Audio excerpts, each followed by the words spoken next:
Hello दोस्तों, स्वागत है आपका एचपी स्टडी कॉर्नर में। आज की इस वीडियो में हम संज्ञा टॉपिक को कवर करेंगे, जिससे हम संज्ञा से जितने भी इंपॉर्टेंट क्वेश्चन बनते हैं सभी को आज हम यहाँ पे डिस्कस करने वाले हैं। तो सबसे पहले हम जान लेते हैं कि संज्ञा किसे कहते हैं। तो संज्ञा में हम किसे कहते हैं, तो किसी वस्तु व्यक्ति जाति समूह भाव आदि के नाम को क्या कहते हैं, संज्ञा कहते हैं। ठीक है। या फिर ऐसे शब्द जिन शब्दों से किसी वस्तु व्यक्ति जाति समूह नाम भाव आदि के नाम का बोध होता है उसे हम क्या कहते हैं, संज्ञा कहते हैं। तो अगर हम देखें संज्ञा का हम साधारण भाषा में अगर अर्थ देखें तो संज्ञा का जो साधारण भाषा में अर्थ निकलता है वो क्या निकलता है, वो निकलता है नाम। तो नाम को ही हम क्या बोलते हैं, संज्ञा कहते हैं। और संज्ञा को इंग्लिश में क्या कहा जाता है, नाउन कहा जाता है। तो संज्ञा के अगर हम भेद की बात करें तो संज्ञा के भेद जो वो दो आधारों पर देखे जाते हैं। एक देखा जाता है किसके आधार पर, प्राचीन हिंदी के अनुसार। प्राचीन हिंदी के अनुसार इसके कितने भेद है, 3 भेद है। और अगर पूछे आधुनिक हिंदी के अनुसार इसके कितने भेद है, तो आधुनिक हिंदी के अनुसार जो है इसके 5 भेद हैं। ठीक है। प्राचीन हिंदी में इसके अंदर जो भेद काउंट किए जाते हैं वो कौन कौन से किए जाते हैं। एक किया जाता है व्यक्तिवाचक संज्ञा, दूसरा कौन सा होगा इसमें, भाववाचक संज्ञा, तीसरा हमारा होता है इसमें कौन सा, जातिवाचक संज्ञा। और अगर आधुनिक हिंदी के अनुसार बात करें तो आधुनिक हिंदी के अनुसार इसके जो 5 भेद कौन कौन से हैं। एक हमारे पास व्यक्तिवाचक संज्ञा, दूसरा हमारे पास आएगा कौन सा, भाववाचक संज्ञा, तीसरा हमारे पास कौन सा आएगा, जातिवाचक संज्ञा,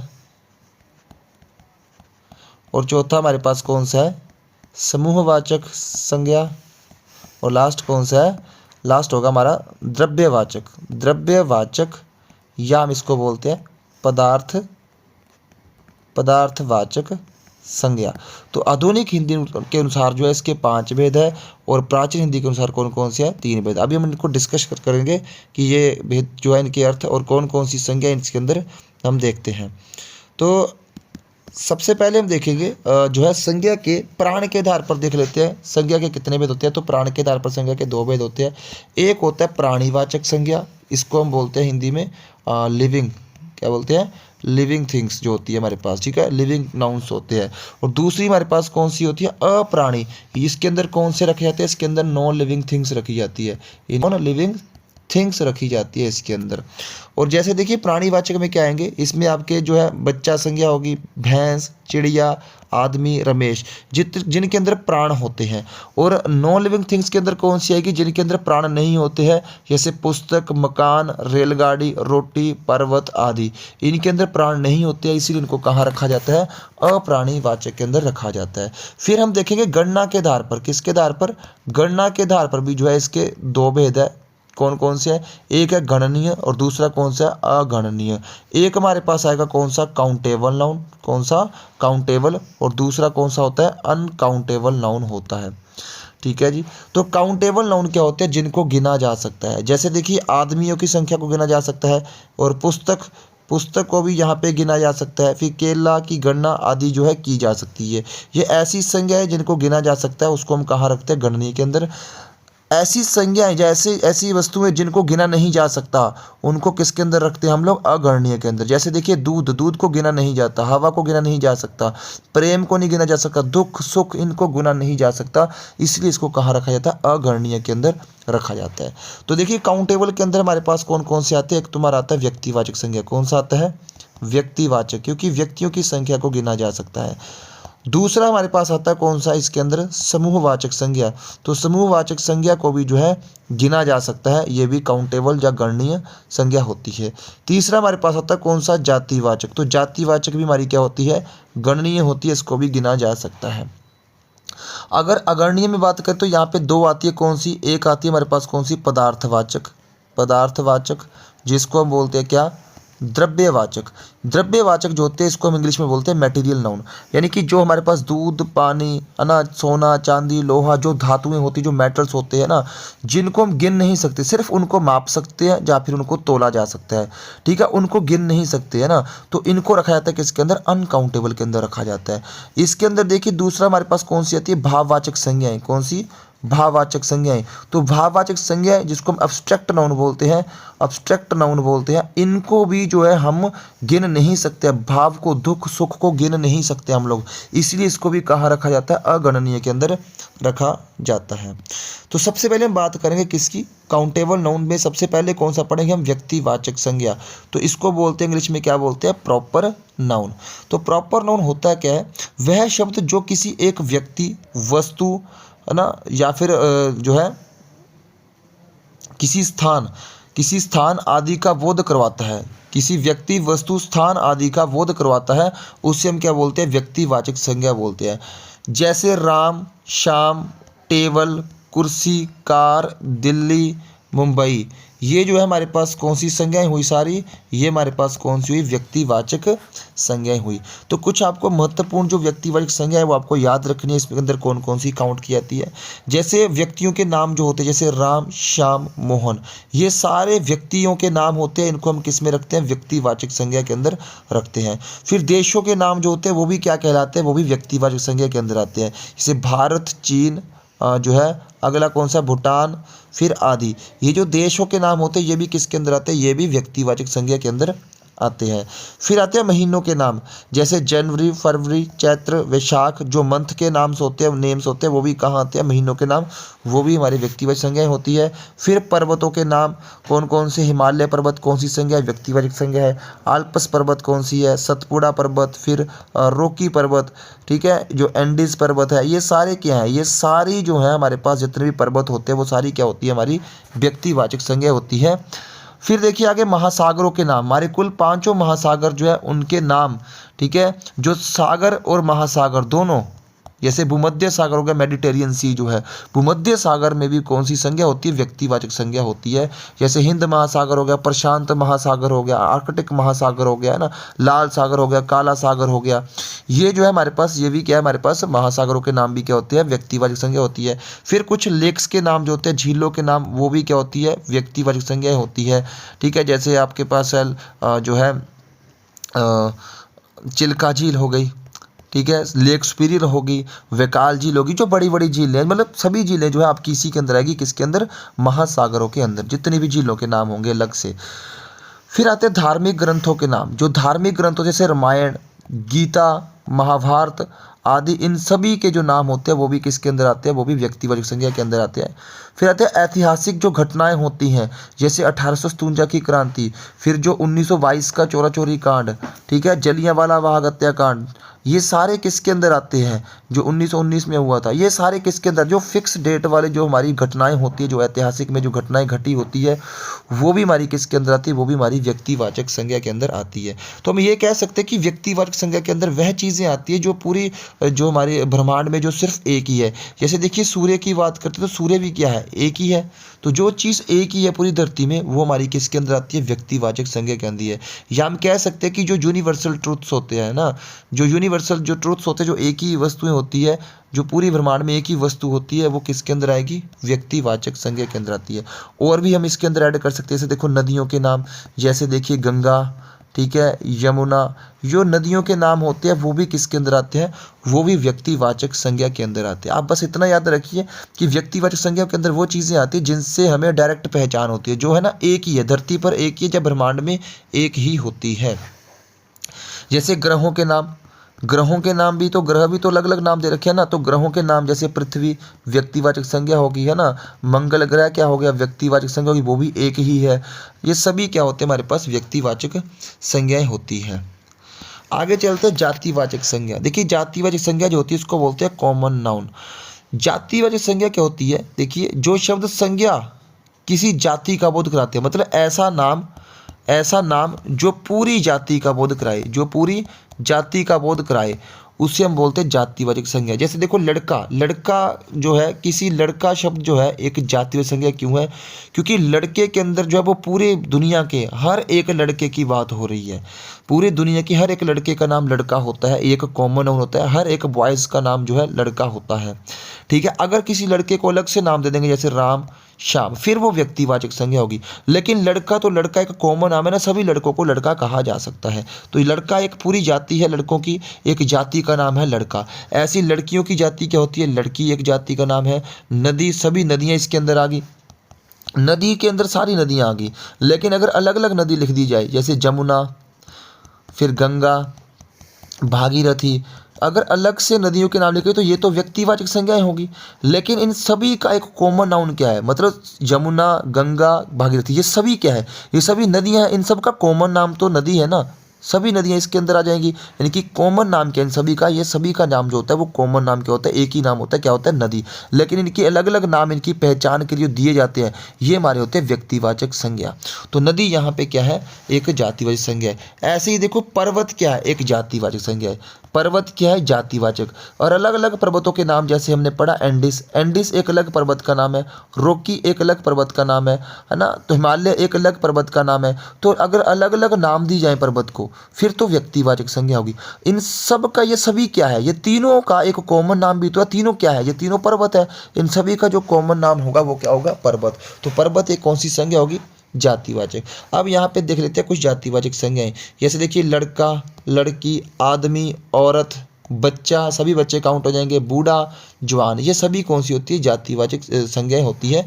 फिर वस्तुओं में देख लेते हैं जैसे पुस्तक, पुस्तक वेरी इंपॉर्टेंट, पुस्तक एक जातिवाचक संज्ञा होती है। घर, कार, फल, सब्जी, फूल, पेड़, ये सभी क्या है, जातिवाचक संज्ञाएं होती है।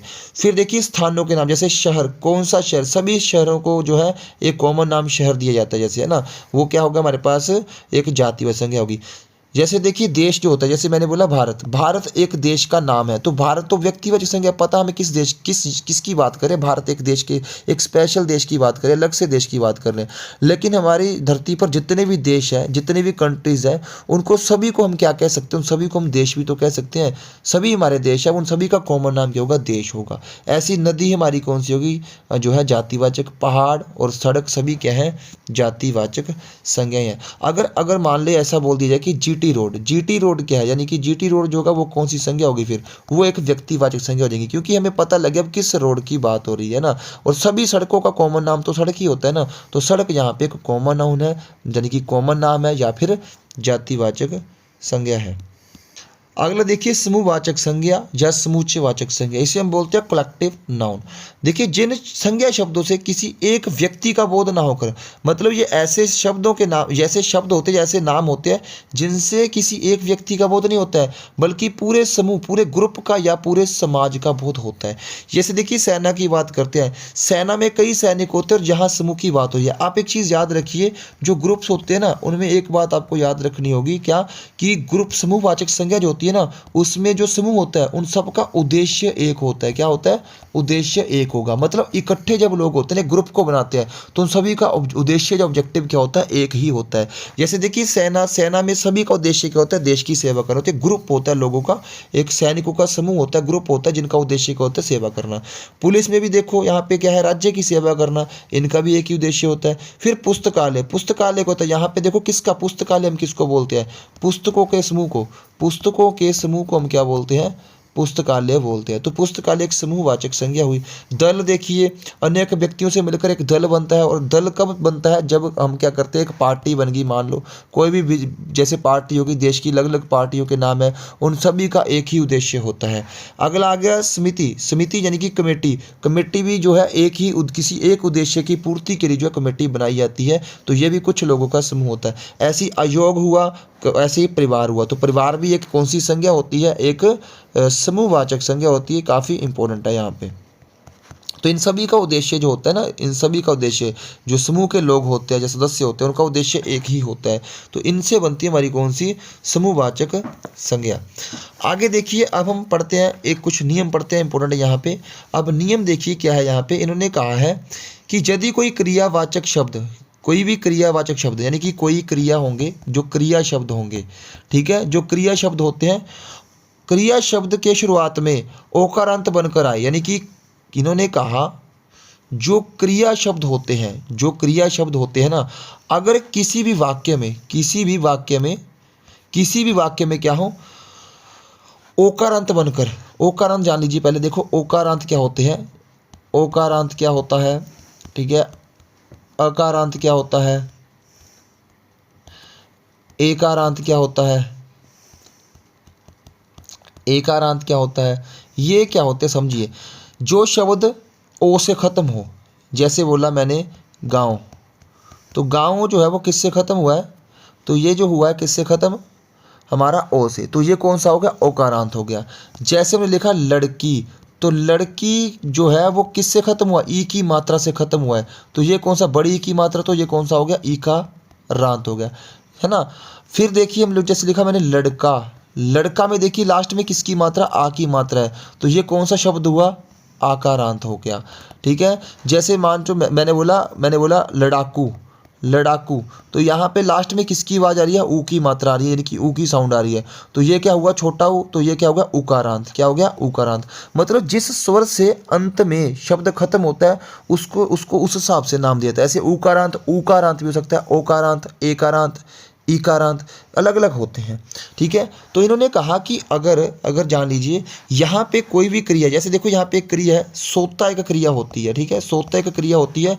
अब मैंने इसको ओकारांत बना दिया, यानी कि ओ की मात्रा लगा दी, इसको ओकारांत बना दिया। इसने कहा कि जब कभी भी जो है क्रिया शब्द जो होते हैं, जब वो ओकारांत बनकर शब्द में आए तो वहाँ पे वो पूरी जाति का बोध करवाते हैं। जैसे देखो, सोतों को मत जुगाओ, मतलब जितने भी लोग सो रहे हैं, सोने वाली जाति, यानी कि सोतों का मतलब यहाँ पे क्या है, जितने भी सोए हुए लोग हैं ना, उन पूरी जाति का बोध करा रहा है। तो यहाँ पे क्या हो गया, वो हमारे पास सोतों जो है हमारे पास जातिवाचक संज्ञा होगी, क्योंकि जितने भी लोग सोए हैं उन सभी को एक नाम दिया, सोए हुए लोग या सोतों। यहाँ पे देखो हंसने वालों को क्या बोल दिया, हंसतों को मत रुलाओ, यानी कि सभी हंसने वाले लोगों की बात होगी, और सभी हंसने वाली की एक जाति का नाम जहाँ पे कर दिया कि हंसने वालों की क्या बनेगी, जाति बन गई। तो सोतों और हंसतों दोनों यहाँ पे क्या है, एक जातिवाचक संज्ञा है। आगे देखिए रूल नंबर 2 देखिए, यहाँ पे इन्होंने कहा कि जातिवाचक संज्ञा का प्रयोग व्यक्तिवाचक संज्ञा में कैसे होता है, यानी कि जातिवाचक संज्ञा का प्रयोग व्यक्तिवाचक में कैसे होगा। देखिए अब सीधे एग्जाम्पल पे आते हैं। यहाँ पे देखिए एग्जाम्पल देखिए ध्यान से, इन्होंने लिखा कि नेताजी ने जय हिंद का नारा दिया। अब आपके दिमाग में एक बात आ रही होगी, जैसे मैं एग्जाम्पल लिखता हूँ, मैंने बोला कि नेता जी आज घर आए।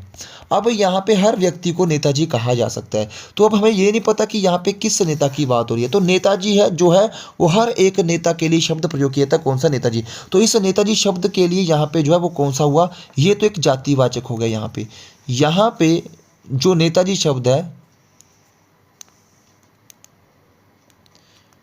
यहाँ पे जो नेताजी शब्द है वो क्या हो गया, कि जातिवाचक शब्द हो गया, ठीक है। लेकिन क्योंकि यहाँ पे हमें ये नहीं पता कि नेताजी कौन सा नेताजी, किसी एक व्यक्ति की बात नहीं, सभी नेताजी की बात हो सकती है, ये सभी नेताजी जो व्यक्ति है उनको जो है डिनोट कर रहा है यहाँ पे नेताजी शब्द। लेकिन इस वाक्य में देखिए, यहाँ पे देखो क्या बोला इन्होंने कि नेताजी ने जय हिंद का नारा दिया।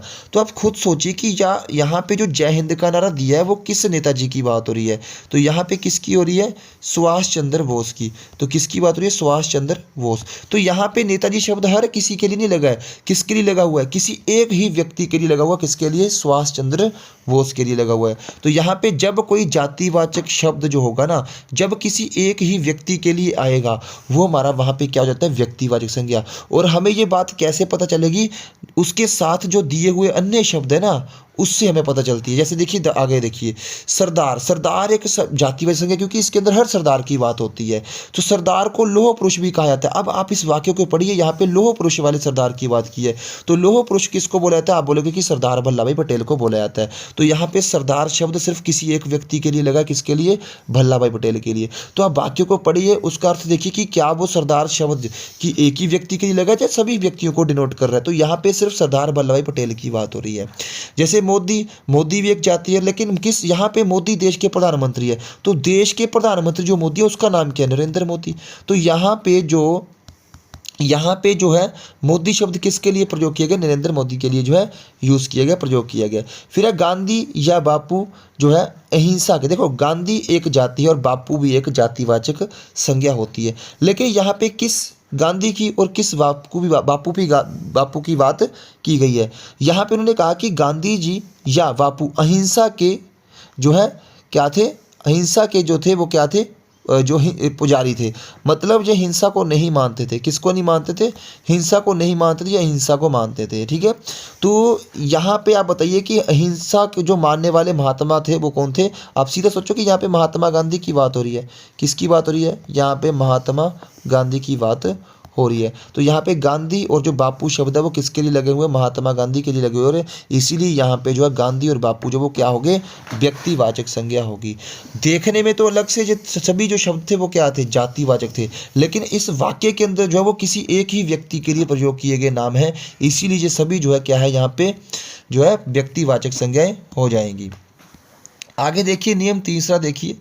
अब देखिए यहाँ पे इन्होंने कहा है कि व्यक्तिवाचक संज्ञा और भाववाचक संज्ञा हमेशा एक वचन होते हैं। इन्होंने कहा कि व्यक्तिवाचक संज्ञा और भाववाचक संज्ञा क्या होते हैं, हमेशा एक जो है वचन होते हैं। इनको बहुवचन बनाने के लिए ओकारांत, इनको बहुवचन बनाने के लिए ओकारांत या एकारांत का प्रयोग किया जाता है। ठीक है, मतलब लास्ट में ओ की मात्रा या फिर ए की मात्रा लगाई जाती है, और यह बहुवचन बनने के साथ जातिवाचक संज्ञा हो जाती है। जैसे देखिए ध्यान से, विभीषण की बात हो रही है। विभीषण जो था एक व्यक्तिवाचक संज्ञा है। ठीक है, जो रामायण में थे। अगर मैं बोलूँ यहाँ पे विभीषणो बना दूँ इसको, मैंने ओकारांत बना दिया इसको विभीषणो। अगर मैं इसका एक वाक्य बना दूँ, जैसे मैंने लिखा, भारत में विभीषणों की कमी नहीं है, भारत में विभीषणों की कमी नहीं है। मतलब आप एक बात समझिए यहाँ पे, क्या मैं किसी एक विभीषण की बात कर रहा हूँ, नहीं। विभीषण अपने आप में तो जातिवाचक संज्ञा था, लेकिन मैंने क्या बोला, भारत में विभीषणों की जो है कमी नहीं है। मतलब भारत के अंदर बहुत सारे विभीषण पाए जाते हैं। मतलब जो नेचर उस विभीषण का था वही नेचर, जैसे विभीषण का अर्थ क्या होता है, देखो विभीषण जो था, इसका मुहावरा भी देखते हैं, विभीषण किसको बोलते हैं, घर का भेदी। तो घर का भेदी कौन था, विभीषण। मतलब घर का वेदी जो होता है उसको हम बोल देते हैं विभीषण। कोई भी व्यक्ति, हर घर में अगर कोई घर का वेदी होगा उसको सीधा कौन सा नाम देते हैं, विभीषण नाम देते हैं ना। तो यहाँ पे विभीषण किसी रामायण वाले विभीषण की बात नहीं हो रही है, उस विभीषण की तरह जितने भी घर के वेदी और हर किसी व्यक्ति की बात हो रही है, यहाँ पे हर एक विभीषण की बात हो रही है। तो यहाँ पे जो विभीषण शब्द है वो किसी एक व्यक्ति के नहीं लगा है, हर एक विभीषण के लिए लगा हुआ जो घर का वेदी होगा। फिर देखिए यहाँ पे जयचंद, जयचंद तो एक व्यक्ति है, लेकिन जयचंदो जब लगा तो मतलब सब, जहाँ पे ज़्यादा जयचंदों की बात हो रही है। ऐसे देखो प्रार्थना, तो प्रार्थनाएं, ज़्यादा प्रार्थनाओं की बात हो रही है। जब कोई एक शब्द के साथ एकारांत या फिर ओकारांत आ जाए तो वहाँ पे हमारे क्या बन जाते हैं, वो हमारे बन जाते हैं कौन से, जातिवाचक संज्ञा बन जाती है। अब देखिए अगला रूल, नियम नंबर 4। अब देखिए यदि को इसमें देखिए क्या है कि यदि कोई विशेषण शब्द आकारांत हो तब वह ओकारांत बनते हुए जातिवाचक संज्ञा बन जाता है। देखो जैसे देखो छोटा जो शब्द है ना, ये एक क्या है, एक विशेषण शब्द है। कौन सा शब्द है, एक विशेषण शब्द। विशेषण शब्द क्या होते हैं, जो किसी संज्ञा या सर्वनाम की विशेषता बताते हैं उन्हें हम क्या बोलते हैं, उन्हें हम विशेषण शब्द बोलते हैं। जैसे देखिए मैंने बोला कि राम छोटा है, राम छोटा है, तो यहाँ पे राम की खासियत क्या है कि वो छोटा है, राम की विशेषता क्या है कि वो छोटा है। तो राम की यहाँ पे खासियत की बात हुई थी, तो विशेषण शब्द है। तो यहाँ पे छोटा क्या था, विशेषण शब्द था। ठीक है, अगर मैं ऐसा बोल दूँ कि छोटों को बाहर निकालो, इसका कहने का मतलब क्या है, मैंने क्या किया यहाँ पे, मैं छोटा नहीं लिखा, मैंने क्या लिखा, छोटों को बाहर निकालो।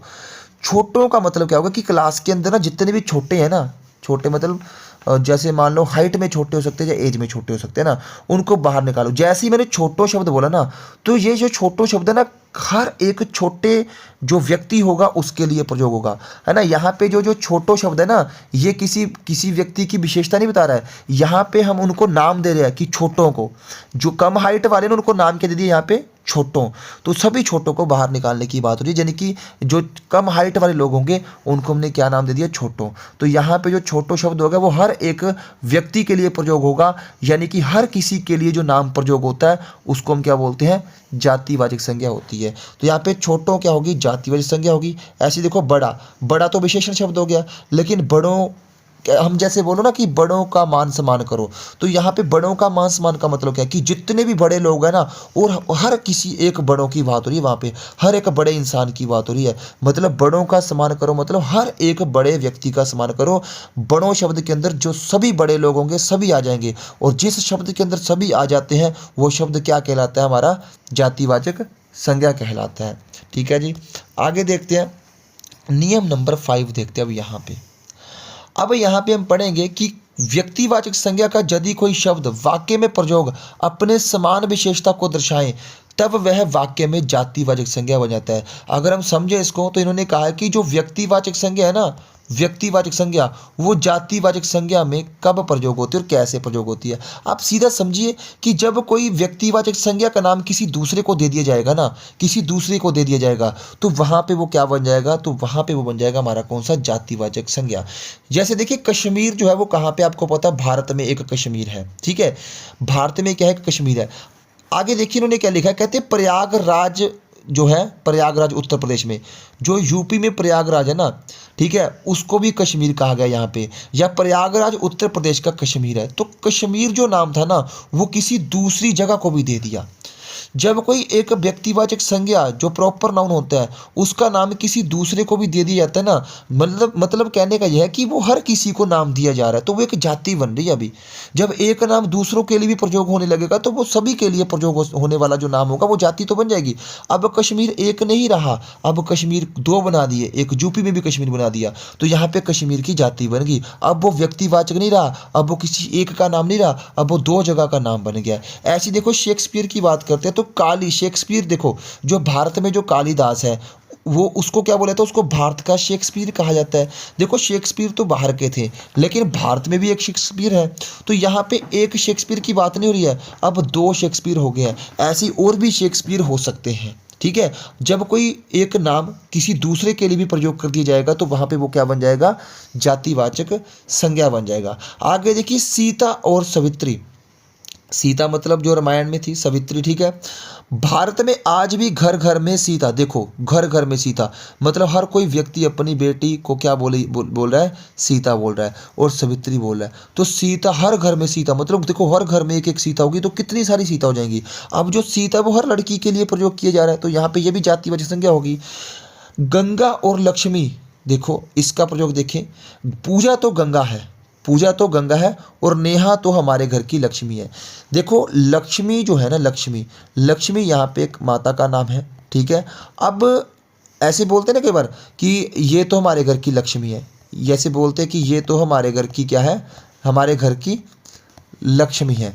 इसका मतलब क्या है कि उसका नाम लक्ष्मी नहीं है, उस लड़की का नाम लक्ष्मी नहीं है, वैसे फिर भी उसको लक्ष्मी कहा जा रहा है। क्यों, हो सकता है उसके उसके जन्म के बाद घर में बरकत हुई हो तो फिर पैसा आया हो, तो ऐसे बोल देते ना कि जो है ये हमारे घर की लक्ष्मी है, हमारे घर में लक्ष्मी पैदा हुई है ना, जैसे ही एकदम से खुशियाँ आ गई घर में, तो एक्चुअल में उसका नाम लक्ष्मी थोड़ा नहीं है, लक्ष्मी उसको नाम दिया गया है। क्यों, क्योंकि उसके पैदा होने से घर में खुशियाँ आई है, घर में पैसा आया है।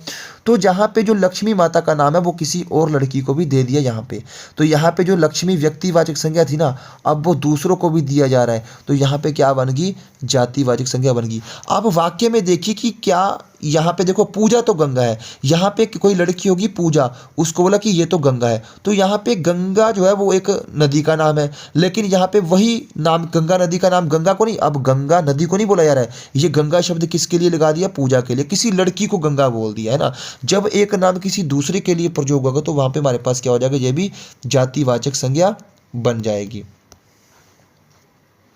आगे देखिए अब आता है हमारे पास कौन सा, द्रव्यवाचक संज्ञा। देखिए इसको बोलते हैं मटेरियल नाउन।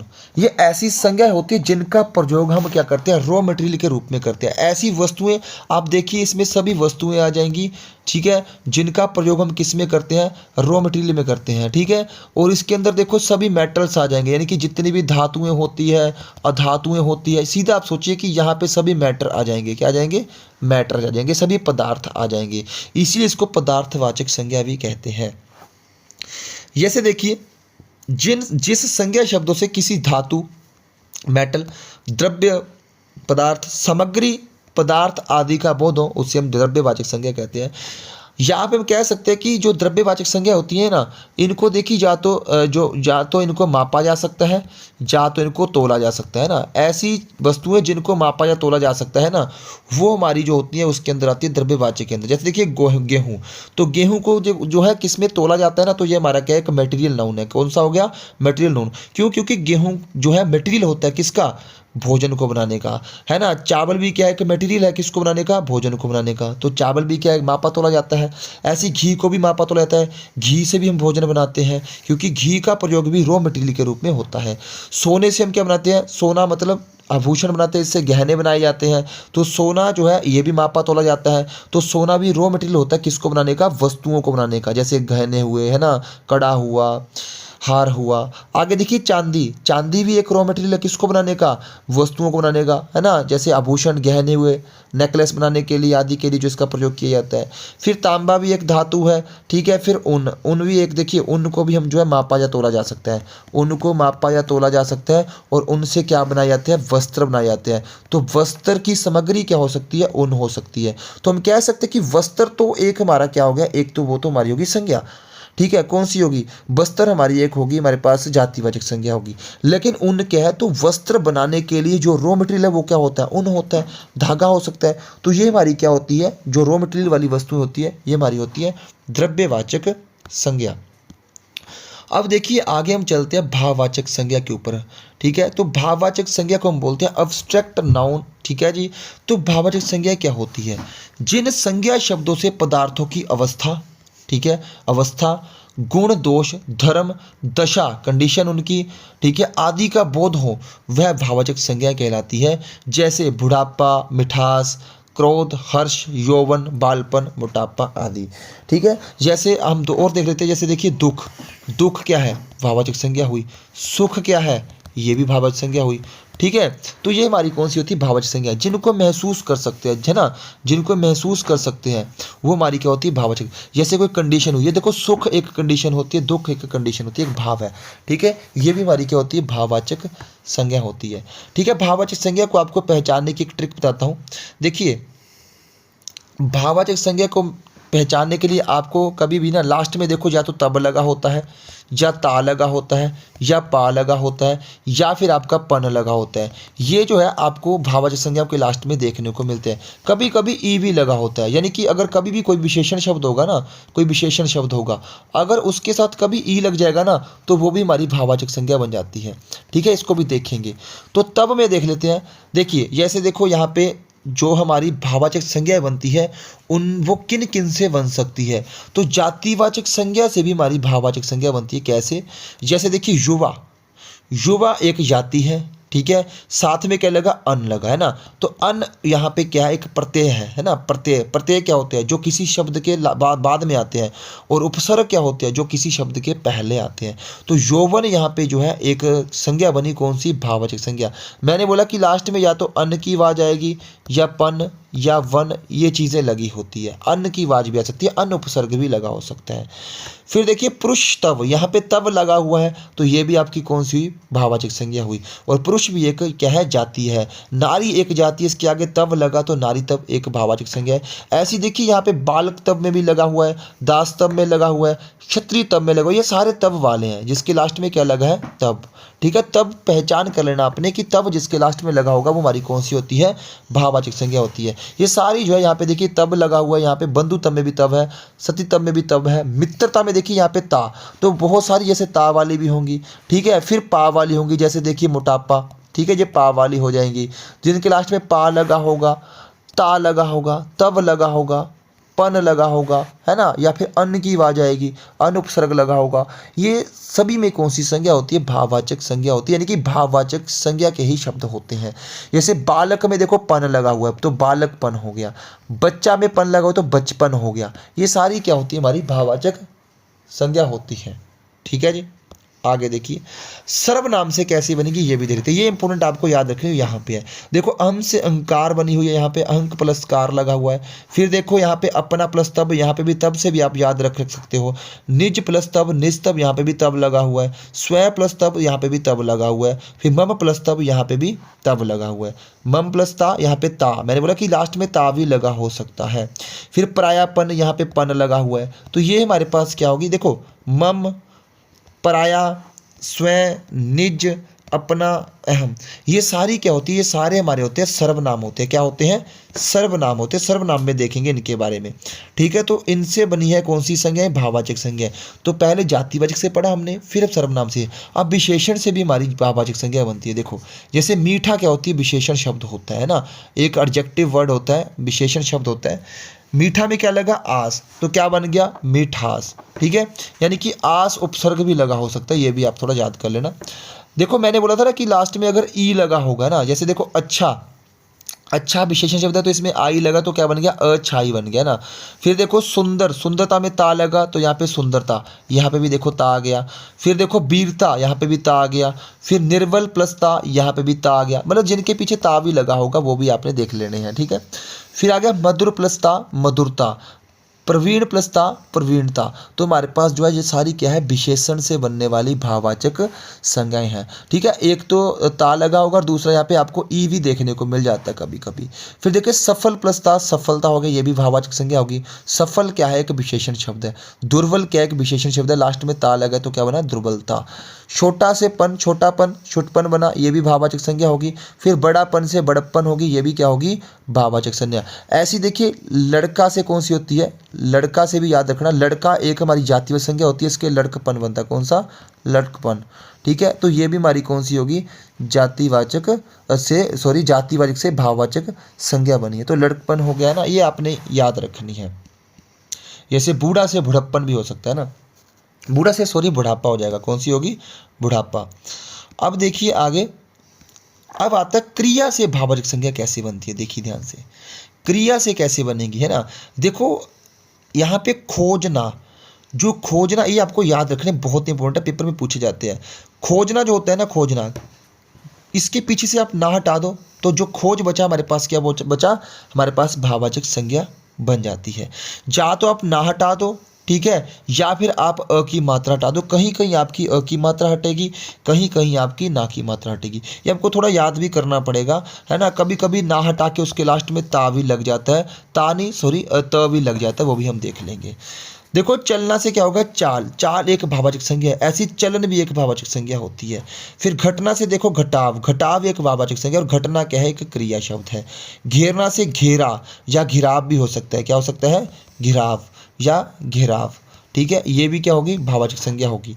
फिर रंगना से रंगत, है ना, रंगना से क्या होगी, रंगत, या क्या हो सकता है इसकी, रंगाई, ठीक है, ये भी क्या हो सकती है, भाववाचक संज्ञा हो सकती है। सीना से क्या हो गया, सिलाई।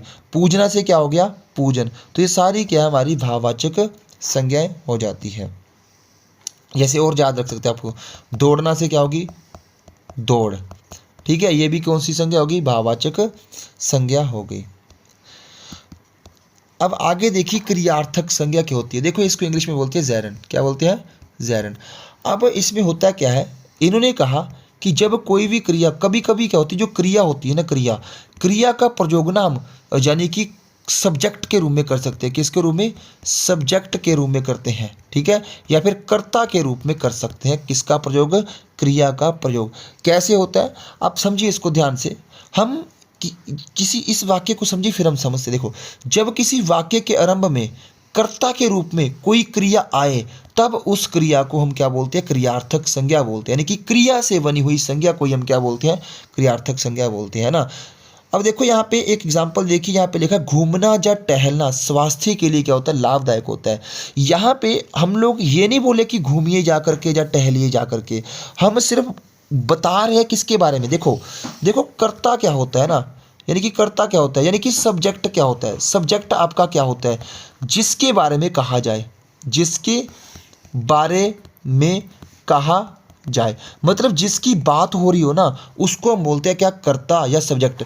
यहाँ पे देखिए हम बोले कि स्वास्थ्य के लिए लाभदायक है, भाई किसकी बात हो रही है, यहाँ पे टहलना या घूमने की बात हो रही है। यहाँ पे अब टहलने की बात, टहलने के लिए कहा नहीं जा रहा कि आप टहलिए जाके, सिर्फ टहलने के बेनिफिट बताए जा रहे हैं। यहाँ पे टहलने के बारे में कुछ कहा जा रहा है, यानी कि टहलने को नहीं कहा जा रहा है इस वाक्य के अंदर। तो यहाँ पे घूमना और टहलना क्या है हमारे पास, यहाँ पे क्रियार्थक संज्ञा होगी, यहाँ पे सब्जेक्ट के रूप में काम कर रहा है, क्योंकि यहाँ पे ये सब्जेक्ट है, इसके बारे में बात की जा रही है या फिर करता है। फिर देखिए पढ़ना एक अच्छा काम है, पढ़ना एक अच्छा काम है, यानी कि पढ़ने के बारे में कुछ बताया जा रहा है, इसका कुछ बेनिफिट बताया जा रहा है। क्या बताया जा रहा है कि यह एक अच्छा काम है, पढ़ने के बारे में बताया जा रहा है। ठीक है, जैसे देखो खेलना एक अच्छा काम होता है ना, दौड़ना स्वास्थ्य के लिए लाभदायक होता है, ऐसे बहुत। पढ़ना भविष्य के लिए लाभदायक होता है, इतने भी ऐसे वाक्य होते हैं जब हम किसी क्रिया के बारे में कुछ बताते हैं, उनके बेनिफिट बताते हैं या उसके बारे में कोई बात करते हैं वहाँ पे। अब देखो ये जो है ना, जैसे मैं बोलूँ मुझे पढ़ना है, अब भी तो यही चीज़ है सेम, मुझे पढ़ना है। अब मुझे पढ़ना है, मैं अपने बारे में बात करूँ कि मुझे, अब देखो मैं यहाँ पे सब्जेक्ट तो मुझे है ना, मैंने बोला कि मुझे पढ़ना है, इस वाक्य के अंदर देखिए यहाँ पे मैं क्रिया करने की बात कर रहा हूँ कि मैं क्रिया करनी है, मेरे को मुझे पढ़ना है, मैंने क्रिया करनी है, मैं क्रिया के बारे में बता नहीं रहा हूँ यहाँ पे कि पढ़ना कैसा होता है। यहाँ पे मैं अपनी बात कर रहा हूँ कि मैंने क्या करना है, मैं क्रिया करने की बात कर रहा हूँ यहाँ पे। जब किसी वाक्य के अंदर क्रिया के करने की बात हो, यानी कि क्रिया होने का बोध हो, क्रिया होने का बोध हो, तब हम बोलेंगे ना कि वहाँ पे क्रिया है वो। इस वाक्य में पढ़ना, पढ़ने के बारे में बताया जा रहा है, घूमना या टहलने के बारे में बताया जा रहा है। यहाँ पे क्रिया कहाँ हो रही है, क्रिया होने का बोध नहीं हो रहा है। तो यहाँ पे घूमना या टहलना, पढ़ना क्या है, यहाँ पे एक हमारी क्रियार्थक संज्ञा होती है, क्योंकि यहाँ पे यह जो क्रिया है वो संज्ञा के रूप में प्रयोग हुई है ना।